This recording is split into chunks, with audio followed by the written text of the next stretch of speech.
At the county fairgrounds, the air was thick with dust and laughter, the kind of laughter that carries more cruelty than joy. Ethan stood among the crowd, his hands deep in his worn-out jeans, feeling the weight of a single $50 coin pressing against his palm. He had nothing else left, not since the bank took his father's farm, not since his mother had given up hope and moved to town. The auctioneer pointed to a weather-beaten barn on the edge of the property, its roof sagging, boards splintered, a place long forgotten. 50 cents, the man barked, half joking, as if daring anyone to waste even that much. Silence fell, then snickers rose like smoke. 50 cents, one rancher scoffed. Might as well pay someone to haul it off. Ethan swallowed, his throat dry. Something about the barn called to him, not in a practical way, but in the quiet voice that whispers when a person has nothing left but faith in new beginnings. He raised his hand.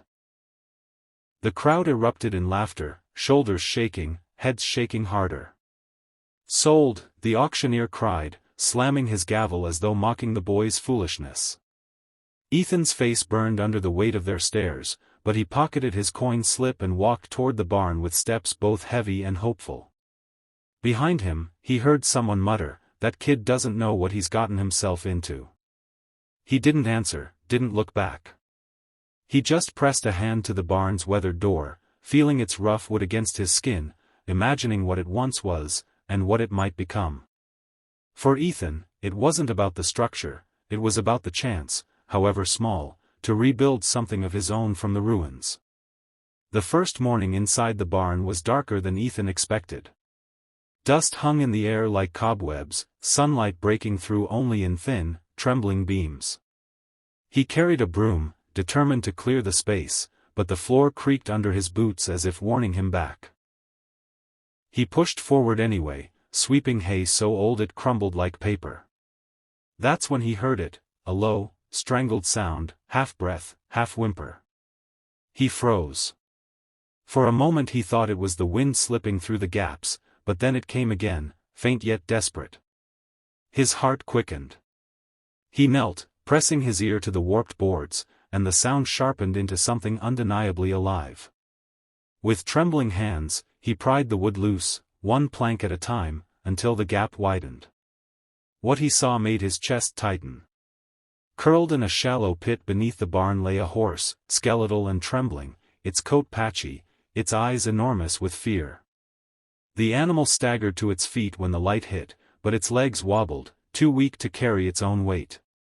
Ethan stumbled back in shock, the smell of neglect heavy in the air. He'd heard the stories whispered in town, that some wild horse had once been trapped out here, that no rancher dared go near it, branding it cursed and unbreakable. And now here it was, abandoned, starved, left to fade away unseen. Ethan's first instinct was pity, but fear quickly followed. The horse lashed out with a sudden kick, hooves striking dangerously close. He steadied himself, breathing hard, heart racing. Yet even as danger flared, he couldn't turn away. Something in the animal's desperate, pleading eyes mirrored his own, the same fight for survival, the same quiet hope that someone, anyone, might care enough to stay. Ethan returned every morning, sometimes with only a pail of water, sometimes with an armful of hay borrowed from a neighbor who didn't ask too many questions. The horse refused him at first, ears pinned, hooves striking the ground with warning. Once, it lunged so close that Ethan felt the rush of air against his ribs, and he stumbled back, shaken but not angry. He never shouted, never raised a stick. Instead, he sat in the corner of the stall, silent, letting the horse see that he wasn't leaving. Hours passed that way, the boy and the beast locked in a quiet standoff. The townsfolk noticed him walking the back road each day, carrying his dented bucket. They laughed, saying he'd end up broken like the barn itself. "Some animals just ain't meant to be saved," one rancher muttered at the store. Ethan heard, but he pressed on. He understood something they didn't, that fear doesn't vanish with force, it softens with patience. Days stretched into weeks. The horse remained wild, eyes darting, ribs sharp against its skin, but it no longer collapsed in terror when Ethan stepped near.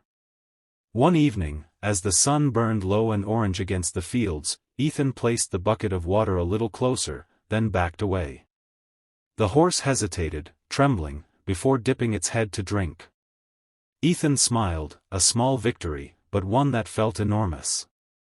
His hands blistered from fixing broken boards, his clothes smelled of dust and sweat, yet he felt more alive than he had in months. Every tiny step forward with the horse reminded him that broken things weren't useless, they just needed someone willing to wait. And in helping the animal, he was slowly stitching together the torn edges of his own life. The storm rolled in without warning, black clouds swallowing the evening sky and wind tearing across the empty fields. Ethan sprinted toward the barn as the first drops of rain slammed against the earth, knowing the horse inside would be terrified.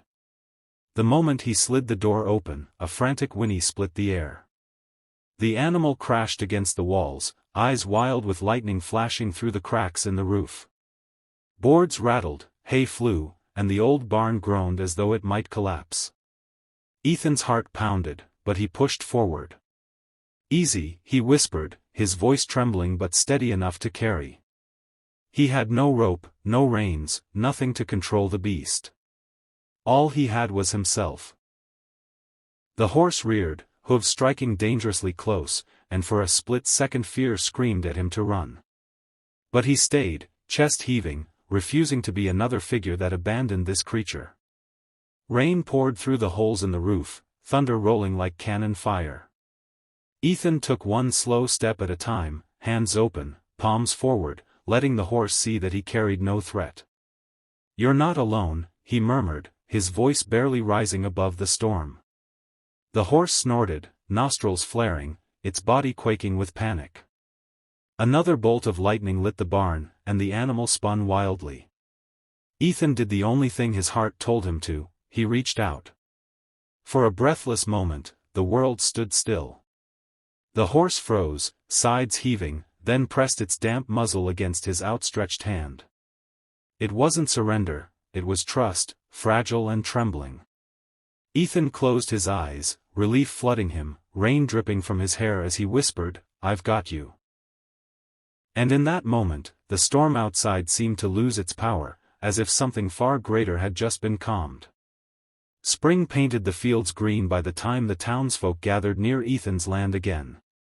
Word had spread quietly, in that way gossip does, that the cursed horse was not only alive but thriving. Children leaned over the fence, eyes wide, as the animal galloped across the pasture, its coat now glossy, muscles rippling, mane flying like a banner of freedom. No one laughed this time. The ranchers who once sneered stood silent, their disbelief softened into awe. Ethan leaned against the fence, his arms folded, a smile tugging at his tired face. He hadn't broken the horse, not in the way others had tried.